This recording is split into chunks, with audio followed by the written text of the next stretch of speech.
Vamos a estar comenzando con la serie en el libro de Juan, Primera de Juan. Y para eso les invito a que vayan, Primera de Juan, capítulo 1, los versículos del 1 al 4. Le hemos titulado a esta serie Luz de Vida.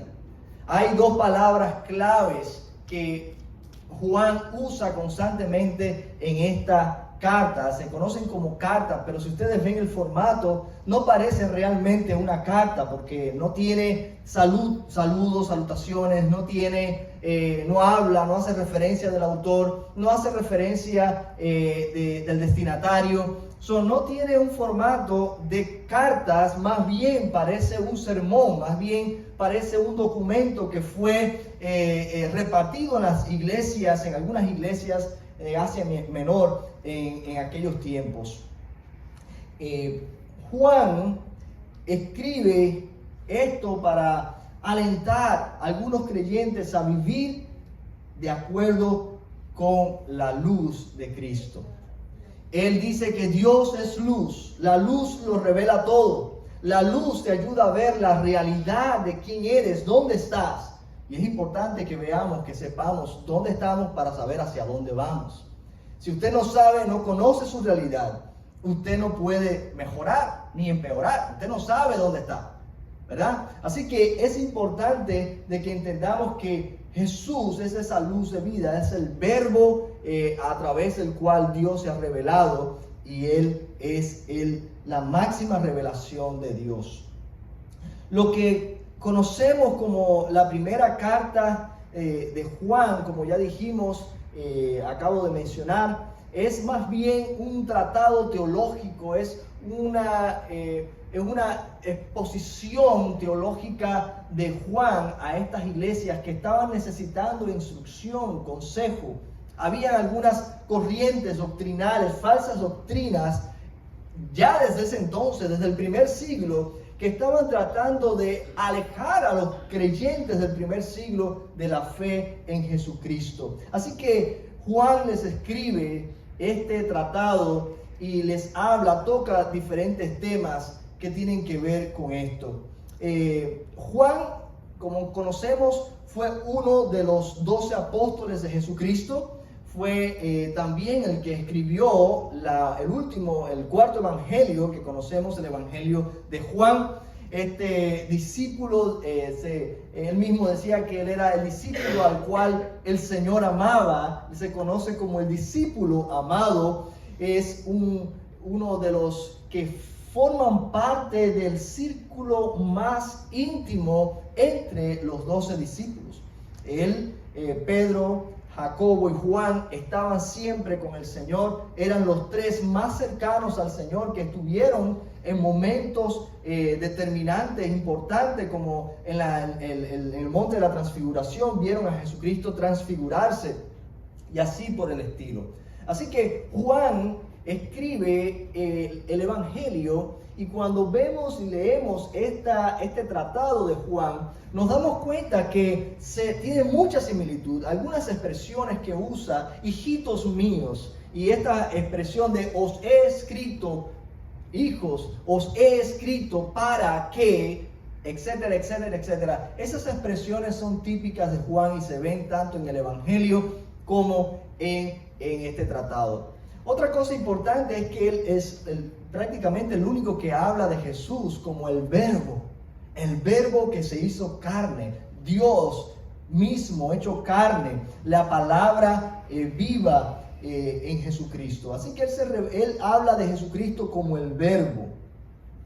Este fue un documento distribuido entre creyentes de pequeñas congregaciones en el Asia Menor, que necesitaban consejo, necesitaban saber cómo caminar en la luz de Cristo aún en medio de oposición, aún en medio de persecución, aún cuando hay falsos maestros que se están infiltrando, que parecen buenos maestros, pero que en realidad están alejándolos de la fe. En la época en que fue leído este documento, habían, como dije ahorita, unas corrientes doctrinales que hoy conocemos como gnosticismo. Gnosticismo Ahorita vamos a hablar un poquito más de ello.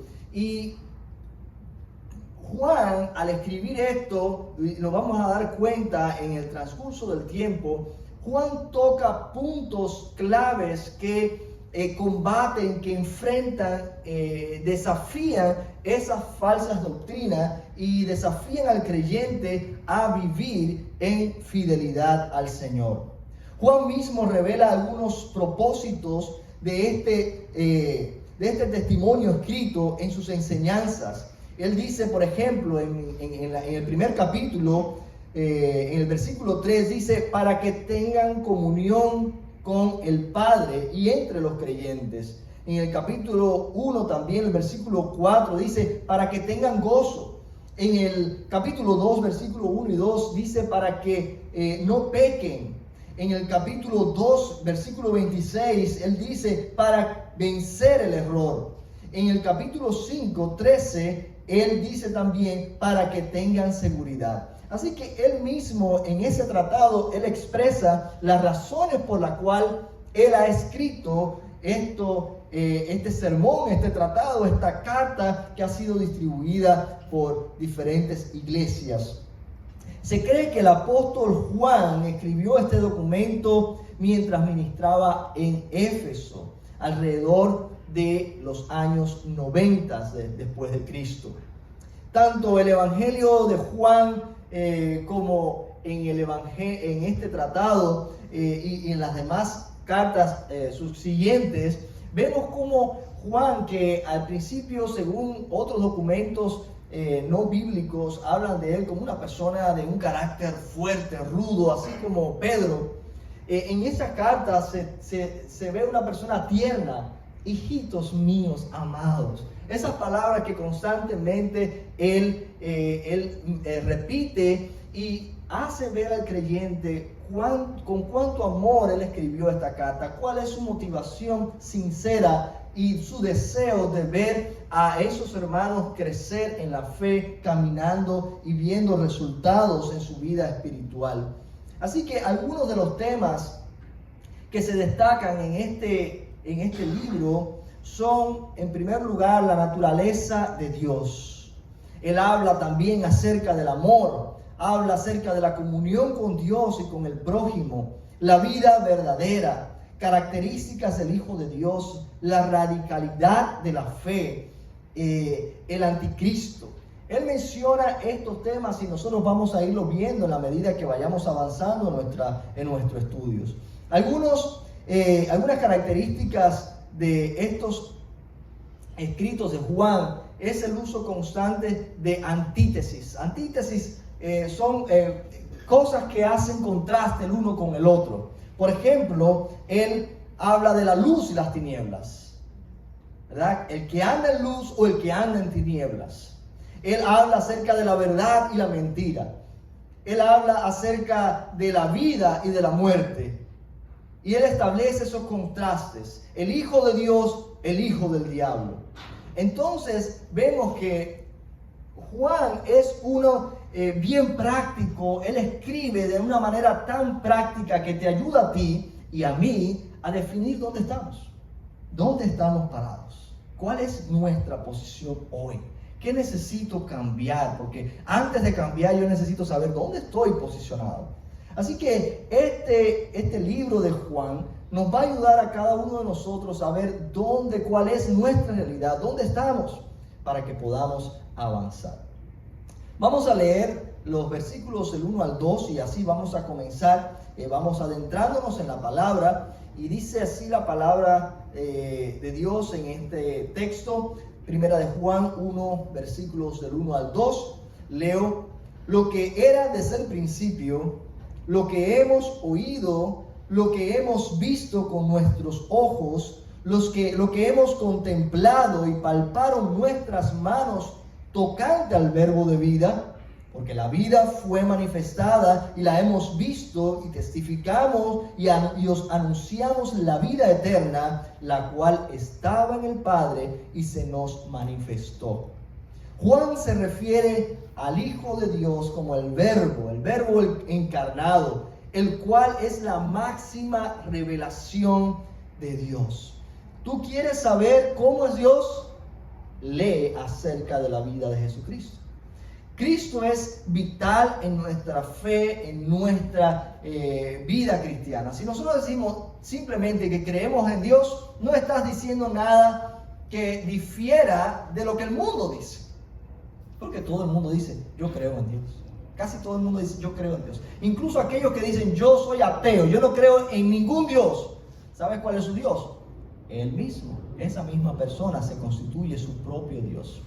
De modo que decir yo creo en Dios no hay diferencia. Pero cuando usted dice yo soy discípulo de Jesucristo y lo menciona con su nombre y usted lo hace conociendo quién es Jesucristo, entonces ya todo el mundo sabe a qué Dios es el que tú crees. Porque Jesucristo es la máxima revelación de Dios. No podemos decir que somos cristianos y sacar a Jesucristo de la ecuación. Pues por eso somos cristianos, porque somos seguidores de Cristo. Seguimos el carácter de Cristo, conocemos a Dios. Conocemos que Dios es amor, porque Cristo se entregó por nosotros y expresó así su amor. De manera reiterativa, Juan asegura ser testigo de Cristo. Él menciona aquí palabras clave.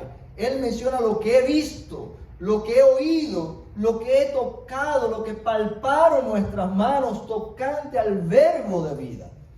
Él está simplemente cumpliendo la gran comisión. Jesucristo dijo, y me seréis testigos, ¿dónde? En Jerusalén, Judea, Samaria y hasta lo último de la tierra. Un testigo es uno que ha visto, ha oído, ha tocado, ha estado en el lugar de los hechos. Es alguien que puede hablar no de tercera mano, sino alguien que puede hablar de su propia experiencia con Dios. Y eso es lo que Dios quiere que nosotros seamos, testigos de Cristo. Así que Juan está diciendo, y se dan cuenta, aquí estas palabras son claves, y ahorita lo vamos a ver, cómo esto apunta directamente a las falsas enseñanzas que estaban habiendo en esos tiempos.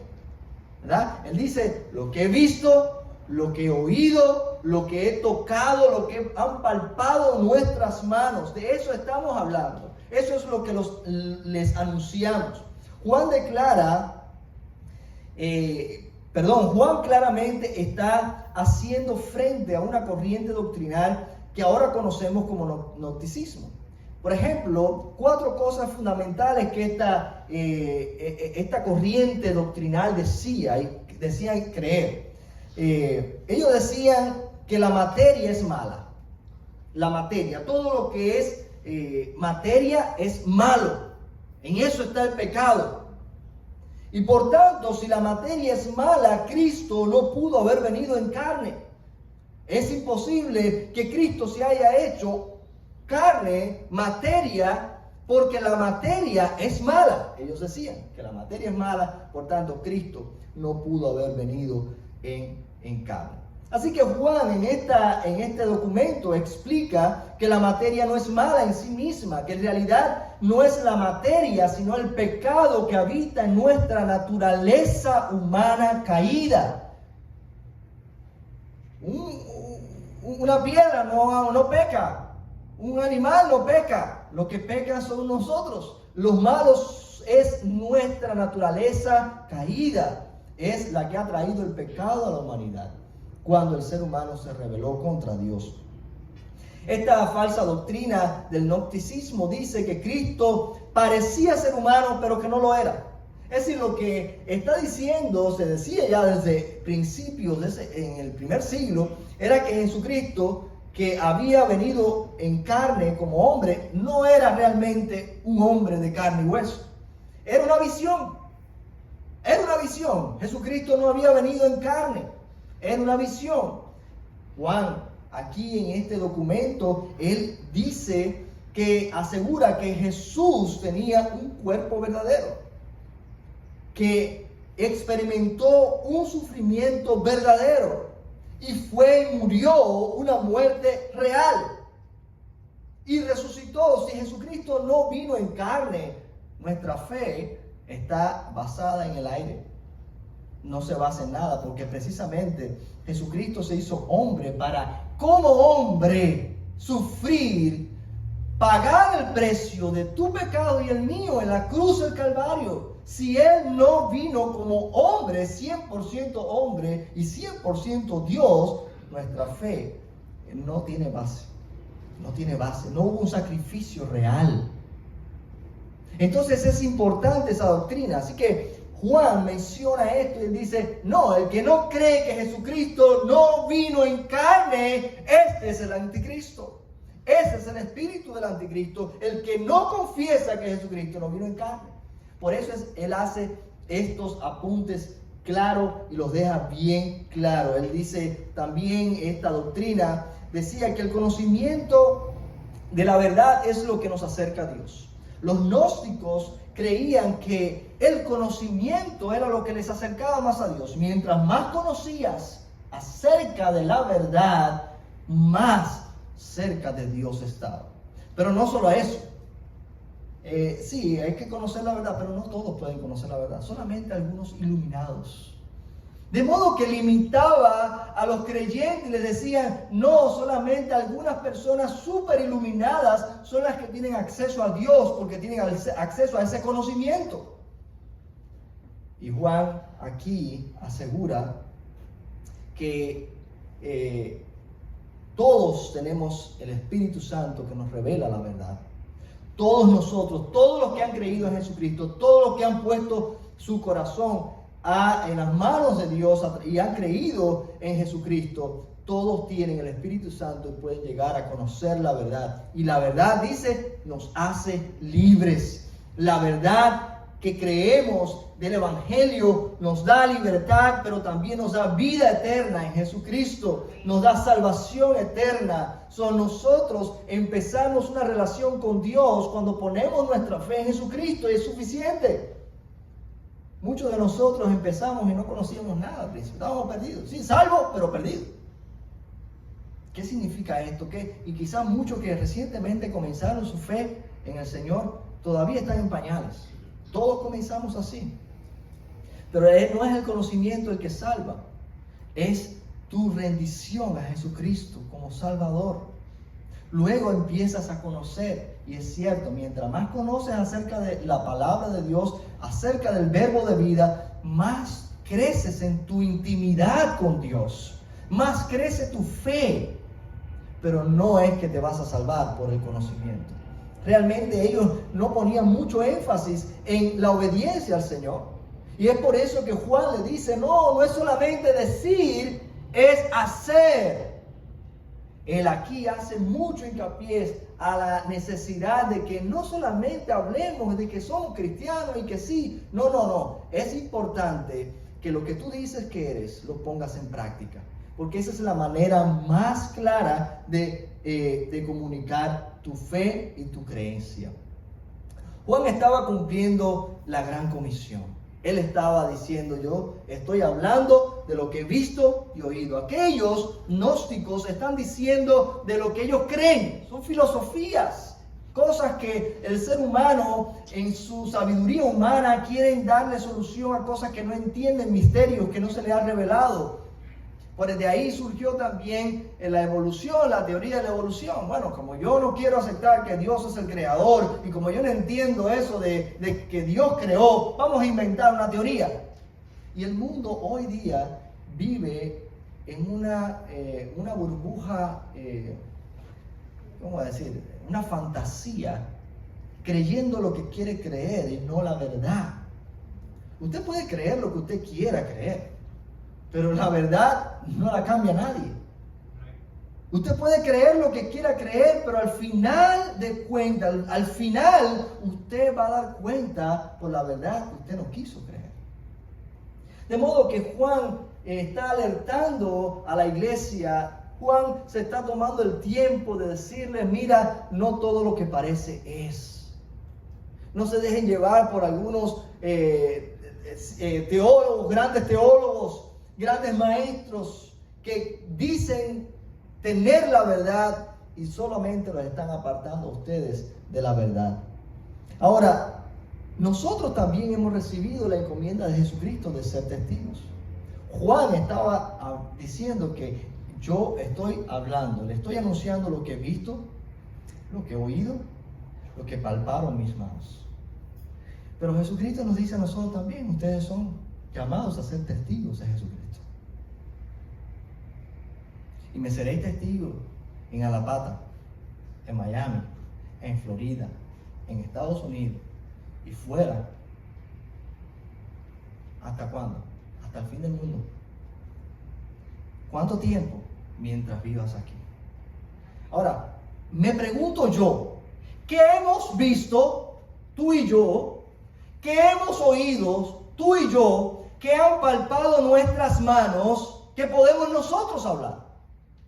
¿Alguno de ustedes vio a Jesucristo? No. ¿Alguno de ustedes oyó con su oído a Jesucristo? ¿Alguno de ustedes palpó con sus manos a Jesucristo? Juan está diciendo, con otras palabras, yo estoy hablando de lo que yo he visto, he oído, han palpado mis manos, para que ustedes que no han visto, no han oído, no han palpado sus manos, puedan también tener acceso a esa verdad. Pero no es solamente eso. Cuando tú tengas acceso a Jesucristo, cuando tú tengas esa salvación y tengas esa intimidad con Dios, tú vas a empezar a ver con tus propios ojos lo que Dios va a hacer en tu vida. Tú vas a escuchar con tus propios oídos cómo Dios se manifiesta en tu realidad diaria. Cómo Dios obra en lo que tú estás viviendo diariamente. Y ese es el testimonio que tú y yo tenemos para contar. De modo que tú y yo también podemos ser testigos y podemos ver, podemos escuchar y pueden palpar nuestras manos cuando Dios obra, el Dios invisible se manifiesta en tu vida y en la mía, cuando vivimos vidas cristianas auténticas. Una de las cosas por las cuales la iglesia hoy tiene tan poco impacto es porque tenemos muy poco que contar. Jesucristo no nos manda solamente, hermanos, a hablar. Hablar es importante. Tenemos que comunicar el Evangelio. Pero más que hablarlo, tenemos que vivirlo, tenemos que creerlo, tenemos que ser transformados por esa verdad que nosotros proclamamos. Y si no somos transformados, si no vemos milagros ocurrir hoy, si no vemos a Dios moverse, intervenir en mi realidad, ¿qué tengo yo para contar? Por eso es que los testimonios son tan poderosos. Por eso yo les invito siempre, constantemente, hermanos, cuente sus testimonios. Cómo Dios obró en tu vida. Porque esa es la manera como tú viste, oíste y palparon tus manos. Y eso es lo que tú puedes contar tocante al verbo de vida. Tú y yo estamos llamados también a ser testigos como Juan. Juan lo estaba cumpliendo. Lo estamos haciendo nosotros. ¿De qué manera podemos nosotros hoy ser testigos de Cristo? Pregúntate constantemente, ¿qué he visto? ¿Qué he oído? ¿Qué han palpado mis manos tocante al verbo de vida? Que me permita a mí proclamar el Evangelio de una manera más eficaz en este año. En segundo lugar, vamos al versículo 3. Dice en primera de Juan 3, lo que hemos visto y oído, eso os anunciamos, para que también vosotros tengáis comunión con nosotros. Y nuestra comunión verdadera es con el Padre y con su Hijo Jesucristo. Dicho de otra manera, porque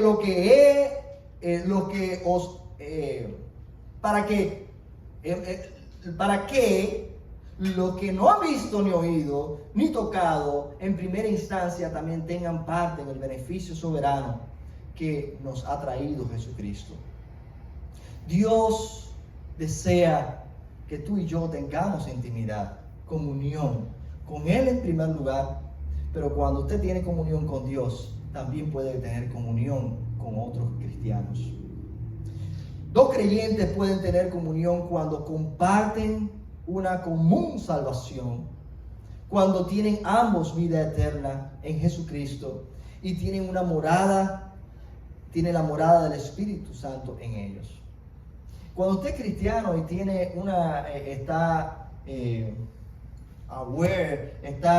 tiene conocimiento de una vida espiritual, usted se da cuenta de que usted empieza a pensar de una manera diferente a como piensa el mundo. Usted habla de una manera diferente a como habla el mundo. La vida cristiana, la vida espiritual, es como otro lenguaje que aprendemos.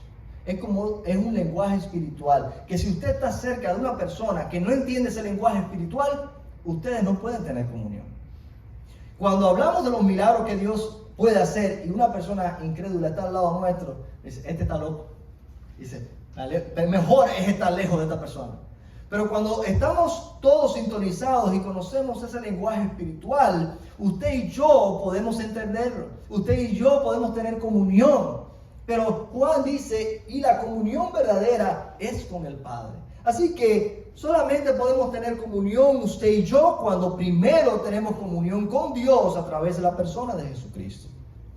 Él dice, les escribo para que también ustedes tengan comunión con nosotros. Así que para que nosotros podamos tener comunión horizontal, primero tenemos que establecer una comunión vertical con Dios. Cuando el Espíritu Santo hace morada en nosotros, nos une, pone el mismo amor, la misma mente de Cristo en cada uno de nosotros. Aquí no se trata de si uno es cristiano o no es cristiano. Porque quizás ustedes están pensando, no, este es un incrédulo. Juan está refiriéndose a los que tienen el Espíritu Santo y los que no tienen el Espíritu Santo, los que son cristianos y los que no son cristianos. Recuerden esto, Juan está escribiéndole aquí a cristianos. Todo esto es para cristianos. Y podemos estar como familia viviendo bajo el mismo techo, viviendo y comiendo bajo el mismo techo y no tener comunión en la casa. Podemos estar todos los domingos aquí y vernos todos los domingos y no tener comunión unos con otros. La comunión es más que simplemente verse, encontrarse en un lugar. La comunión es poder compartir, entenderse, tener la misma mente de Cristo. Así que Pablo, quiere que no solamente usted sea un cristiano que se relacione con otro cristiano. Él quiere que usted tenga comunión con su hermano, así como lo tiene con Dios. ¿Cómo podríamos nosotros en este año crecer en nuestra comunión con Dios? Es una pregunta que siempre al principio de año me estoy haciendo preguntas retantes y las comparto con la iglesia. ¿Cómo nosotros pudiéramos crecer en nuestra comunión con Dios, con nuestros hermanos, en nuestra familia? ¿Cómo? Si la iglesia entera no está en el mismo, no está sintonizada en el mismo propósito de estudiar la palabra, no vamos a crecer juntos. Si no crecemos juntos, no podemos tener comunión.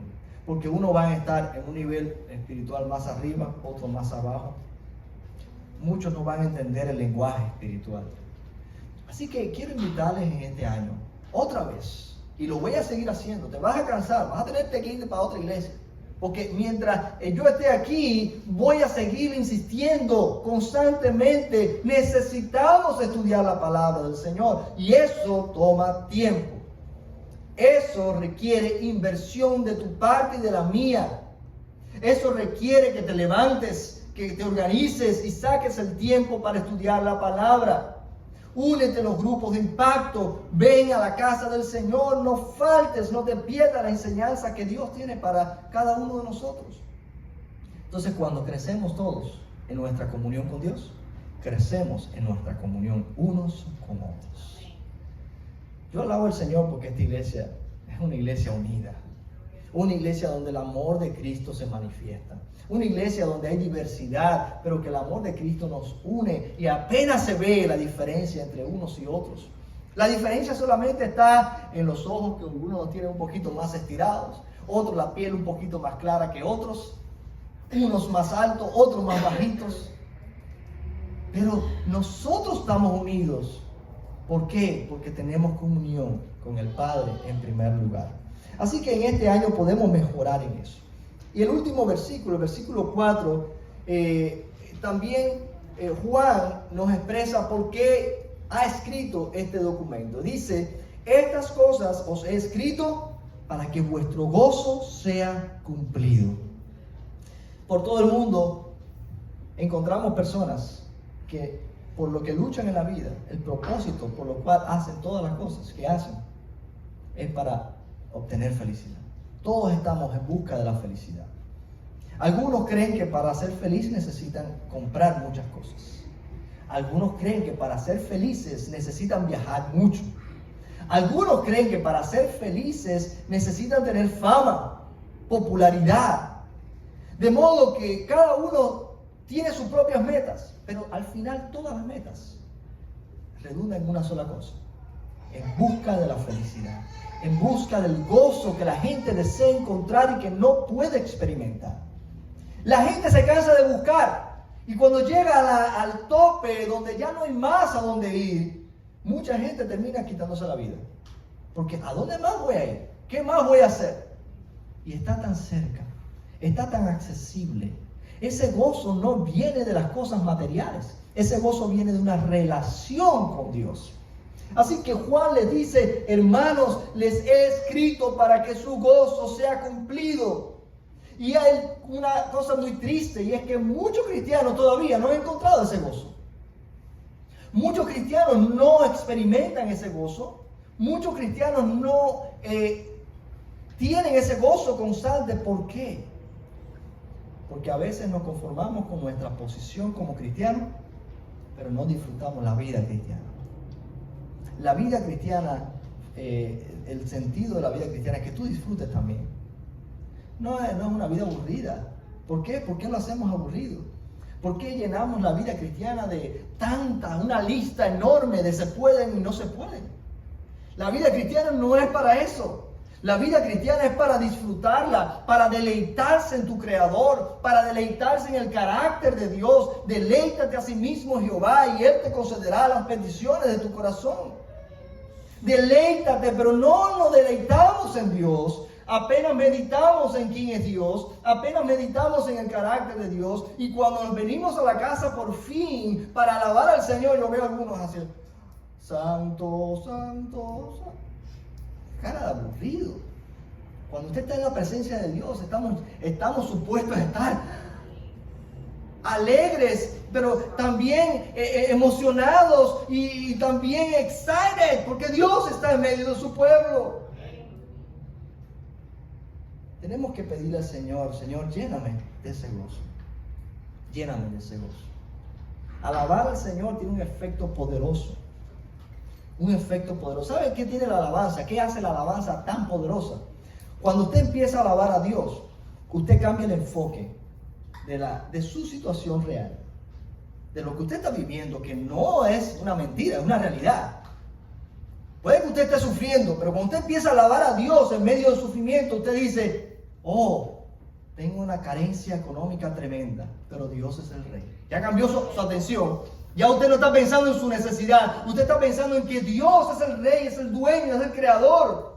Mío es la gloria, mío es el imperio. Todo lo que existe es mío. Y si todo es de Él, y yo soy su hijo, es mío también. Oh, qué poder tiene la alabanza. ¿Por qué no cambiamos el enfoque este año? ¿Por qué no nos enfocamos más en Dios? Algunos creyentes todavía no han experimentado este gozo. Es hora de que tomemos acción en ello. Juan no se conforma con que nosotros simplemente seamos salvos, seamos hijos de Dios. Él quiere que disfrutemos la vida cristiana, porque Jesucristo mismo escribió en Juan, él dijo, y Juan lo colectó, dijo: el ladrón no viene sino para hurtar y para matar y destruir. Yo he venido para que tengan vida, pero no solamente vida, para que la tengan en abundancia. Y esa vida abundante es la que Cristo quiere que tú vivas, es la que Juan nos está invitando a experimentar. No una vida de miseria, y cuando hablo de miseria no me estoy refiriendo a que ninguno de nosotros tenga carencias. No, todos tenemos carencias materiales, pero usted está llamado a ser rico espiritualmente. Y cuando usted es rico espiritualmente, todas las demás cosas van a ser añadidas en su momento. Pero la Biblia también dice: no he visto un justo desamparado, ni su simiente que mendigue pan. Y usted tiene que creer esa promesa. Muchas veces vamos a Dios buscando las añadiduras. Hermano, Piense primero en las necesidades que usted tiene. Dios ha prometido suplir todas sus necesidades y de ahí para allá Él va a suplir lo que Él quiere, como Él quiere, en el momento que Él entienda y cuando tu corazón esté preparado para recibirlo. El verdadero gozo no es el producto de las circunstancias, es el resultado de una relación. Cuando no te sientas gozoso, piensa, ¿cómo está mi relación con Dios? El gozo es el resultado de tu convicción acerca de tu salvación. Escucha, no depende de lo que tienes o no tienes, no depende de cuán por el piso estés. Tu gozo es el resultado de tu convicción de la vida eterna. Y a veces los cristianos ni pensamos en eso. A veces los cristianos cuando le hablan, ¿estás listo para ir para el cielo? ¿Estás excited para encontrarte con el Señor? Mi hijo hoy me estaba diciendo que soñó que estaba llegando al cielo. Me contó esta mañana el sueño y papi, el sueño fue súper divertido. Me encanta que él no se preocupó, no tuvo miedo por el sueño. Al contrario, estaba súper excited, porque dice que estaba frente a un gate, a un portón grande y que llamaron su nombre. El Señor llamó su nombre y dijo, Caleb, pasa para acá. Y él estaba súper contento y me dice, papi, fue súper fun. Fue divertido. ¿Cuánto nosotros pensamos en la vida eterna? ¿Cuánto nosotros anhelamos estar en la presencia de Dios? ¿Cuánto nosotros deseamos encontrarnos con el Señor? No se vayan a quitar la vida, porque todo tiene su tiempo. Tú estás aquí con un propósito, pero debemos estar pensando constantemente en nuestra vida eterna. Cuando usted tiene la perspectiva de la vida eterna, las cosas que están cerca de usted pierden relevancia. Porque usted está caminando por encima de las dificultades. Porque usted tiene la vista larga. Usted está viendo más allá, por encima del sol, como dice la canción. Por encima del sol. Así que, hermanos, busquemos ese gozo, pero no a la manera del mundo. No llenándonos de cosas materiales. Busquemos ese gozo buscando nuestra relación con Dios, fortaleciendo nuestra convicción de la vida eterna, alabando el nombre del Señor, recordando el carácter del Dios al que tú has creído. Recordando que Dios es más grande que el problema, que Dios es más grande que la enfermedad, que Dios es más grande que los líderes políticos, en los cuales ponemos muchas veces nuestra confianza más que en Dios. Entonces, ya estás experimentando ese gozo. Si no lo has experimentado, es hora de que comiences a pensar en serio en eso. En esta serie veremos cómo Dios es la luz que revela todas las cosas. Y se revela a través del verbo de vida, su Hijo, para que tengas una vida eterna y para que comencemos a disfrutar la vida eterna desde hoy. No tienes que esperar ir al cielo para disfrutar la vida eterna. La vida eterna se disfruta desde hoy, desde aquí. Tu mente está volando hacia la eternidad. Tú sabes que tu problema es temporal. Tú sabes que tu crisis es temporal. Tú sabes que tu vejez es temporal. Porque nuestros cuerpos serán renovados. Ya no habrá llanto ni enfermedad. Ya no habrá más tristeza. Las cosas viejas pasaron y aquí todas son hechas nuevas. Eso es lo que nos espera a nosotros. Es ahí donde debes poner tu mirada. Cuando pones tu mirada en eso, tu vida tiene una perspectiva diferente. El secreto de caminar a la luz de Cristo, a la luz que revela todo, es comenzar una relación con Jesucristo. Así que si en este nuevo año, algunos han dicho, bueno, yo llevo años yendo a la iglesia, yo llevo años congregándome, pero no he experimentado ninguna de esas cosas que el pastor dice. No tengo comunión ni con la iglesia, ni con el Señor, ni con mis hermanos, ni en mi familia. No he experimentado el gozo que debe producir la vida cristiana, mi fe en Jesucristo. Quizás haya un paso que no hayas dado y que creas que lo diste. Tú quizás estás pensando, yo soy cristiano porque yo voy a la iglesia. Uno no es cristiano porque va a la iglesia. Uno es cristiano porque ha confesado a Jesucristo como su Señor y Salvador. porque ha entendido que soy pecador, que necesito la gracia de Dios para ser salvo, y esa gracia la obtenemos cuando ponemos nuestra fe en el Hijo de Dios. Es sencillo, pero no puedes saltar ese paso, porque si saltas ese paso, vas a estar toda la vida como el mundo, buscando y buscando sin encontrar el verdadero gozo de la salvación, el verdadero gozo de tener una relación con Dios a través de la persona de Jesucristo.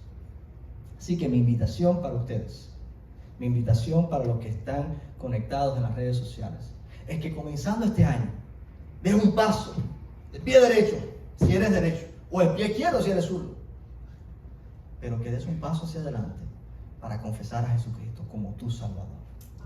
De ahí para allá, entonces empiezas a construir una vida de éxito en todas las áreas, pero primeramente en lo espiritual. Que el Señor nos ayude en esta serie, y si alguno ha confesado a Jesucristo, solamente haga una oración, confiésele, pídale al Señor que le salve, y el Señor hoy mismo comenzará una relación contigo en la cual podrás experimentar el verdadero gozo de la vida eterna. Amén.